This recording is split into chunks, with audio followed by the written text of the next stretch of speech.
Okay, children. So today we are going to do the last topic of this chapter, that is pedigree analysis, and you have to be very careful when I am teaching you pedigree. Just try to understand the basic concept here. Now, children, there are certain symbols that are used in pedigree analysis. You can see this to represent a female, we use a circle, a complete circle. To represent a normal female, rather, I should say, a normal female is represented as an empty circle, and a normal male is represented as an empty square. Okay, then affected female and males are represented by shading them. You can shade them like this also, and you can even shade them properly. The whole shaded portion will tell you that the male and the female are affected. Okay, you can shade them properly. Now, if there is a line between male and female, this line represents mating between the two.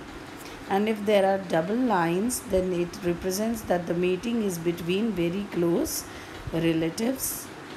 This represents the dizygotic twins. Okay, and that means two zygotes are formed, and here this is monozygotic twins.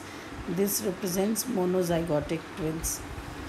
Next, children, this is autosomal heterozygous recessive.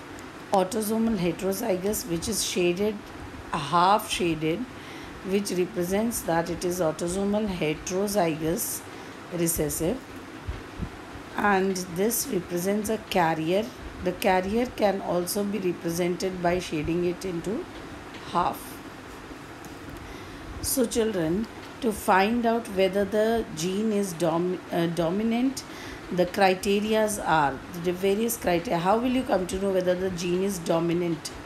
So, if it expresses in every generation, first of all, you see whether it is expressing itself in every generation, then it is dominant. Genotype will either be homozygous, this is the condition for homozygous, or heterozygous, right?